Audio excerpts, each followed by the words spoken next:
All right, so hey guys, this is the inaugural episode of the new podcast that I'm starting right now called How's the Market, Pensacola? How is the market, Pensacola? I'm tired of people saying it's a buyer's market, it's a seller's market, and I actually can agree with both of them sometimes because it depends on the price. So I figured I'm just going to come at you with a weekly podcast. I'm going to share you the numbers from Escambia County and from Santa Rosa County. That way you know every week how this is. Hard to believe that's been a year. It's been a year we've been shooting this, so this is the 1 year anniversary of this. Things have obviously changed. Setup's changed a little bit, but the data still remains the data. So the whole purpose of this was to make sure I give you information. Now, has our world changed? Of course. We're sitting here in April of 2020. Everybody's on quarantine, and we have no idea how long COVID-19 is going to last. But am I still going to give you the data about real estate? Yes, and I'm going to debunk one of the myths on the other side of this. Let's talk real estate. Let's go. I'm a man on a mission. My mission is to help people break through all the noise out there and Don't need no permission. I want to help you get to actual truth. On a mission. Don't you just want the truth?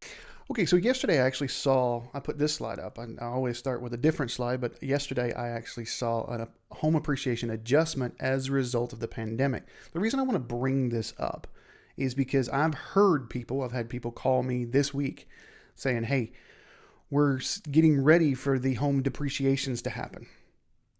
We're in a recession and this pandemic is going to bring everything down. Well, here is actually the predictions from the experts. If you look at pre-COVID-19, we were expecting in 2020 a 4.7% increase in value. Post, we're now only expecting 3%. 2021, we were expecting 3.8. Post, we're now expecting 4.2. 2022, we didn't have anything. Now we're expecting 4.6. Nothing out there is saying that we're going to go down in value. There is no data out there that supports that argument. The only people making that argument are fear-based and people hoping that someone will sell their property at a discount to them. I think I told you, if you listened to the show a couple of weeks ago, I had a client call me up and say, hey, Shane, I just got a phone call saying I should sell my house for $150,000 because another foreclosure crash is coming and I won't be able to get $150,000 for it. I said, don't you dare. Your house is worth $200,000 all day long. Don't you dare. But that's going to come out. Those type of scams are going to come out. So I wanted to bring this up. So again, the sole purpose of this show was to give you data. Here is the data. The Z report is Zelman and Associates. They look across the country. I think our numbers are actually higher on all the way around. I think we were looking more towards 4.9%. We may be 3.5%. I'm not seeing anything that's causing any problems. I've got clients that can't find homes. My sellers that are coming on the market are getting offers fairly quickly. So I wanted to bring that up before we even talk about the data of how we look this week. All right, so this is the slide that I normally always start with so that we can get a good baseline when you take a look at this data. If you have between 6 and 7 months worth of inventory, is considered a neutral market. Anything greater than 7 months is considered a buyer's market. Anything less than 6 is considered a seller's market. What it doesn't say, anything greater than 9 is considered a hyper buyer's market. Anything less than 3 is considered a hyper seller's market. So let's take a look at where we are at. This is Escambia County.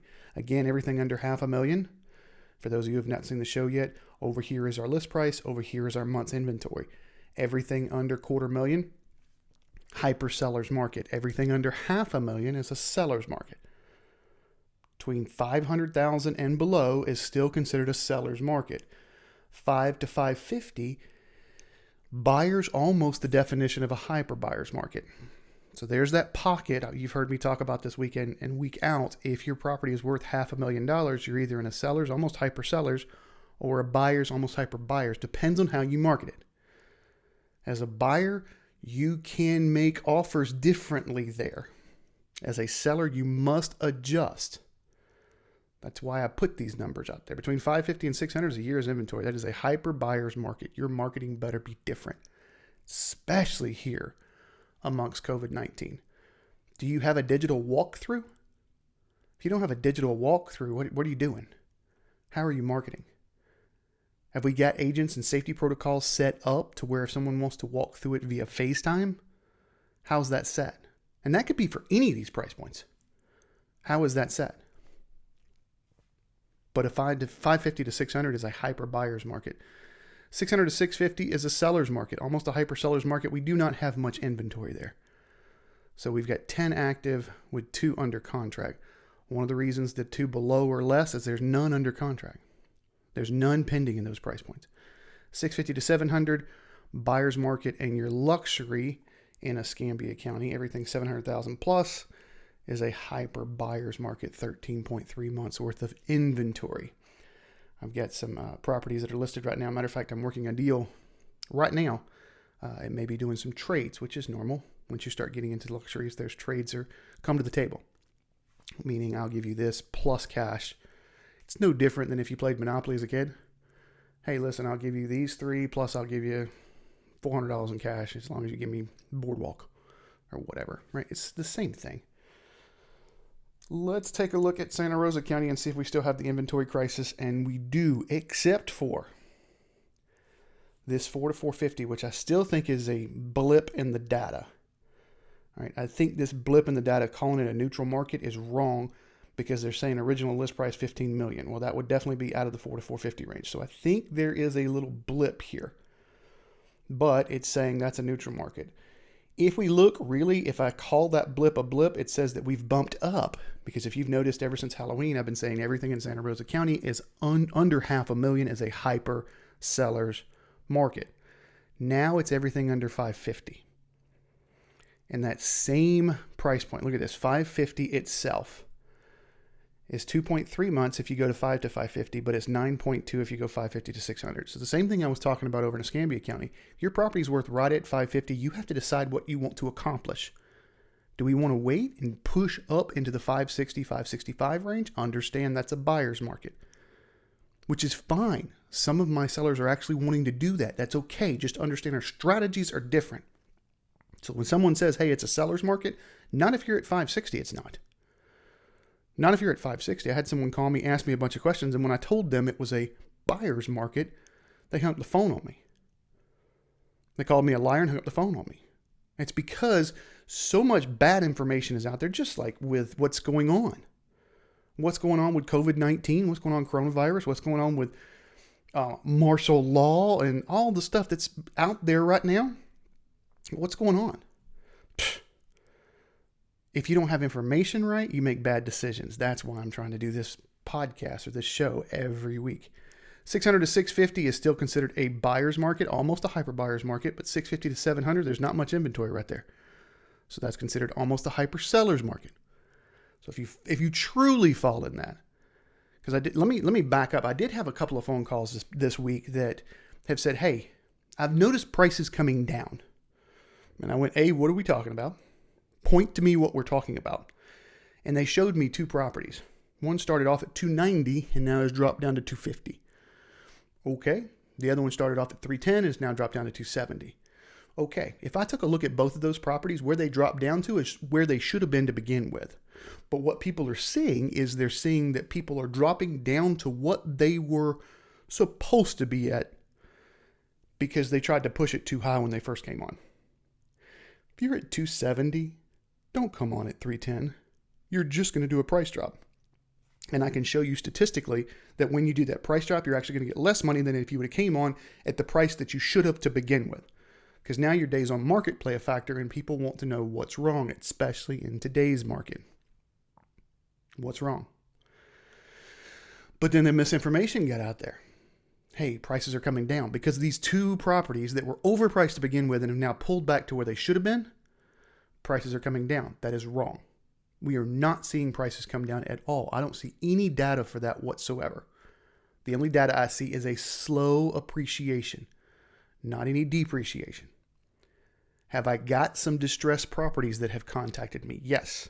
Matter of fact, I may start a new short sale. I haven't done a short sale in a year. And what a short sale is they owe more than it's worth. The only reason they're having to sell is because there's going to be a divorce case. I get it. I've done a lot of those. In 2012, when we actually did see depreciation, 11, 12, 13, I was doing short sale after short sale after short sale. Because I owned a mortgage company, I know how to do that. I know how to negotiate with the mortgage companies. We don't see a lot of short sales in the market right now. I know I will probably be one of a handful, maybe 10 total in our marketplace. It used to be between foreclosures and short sale, it made up almost 60% of the market.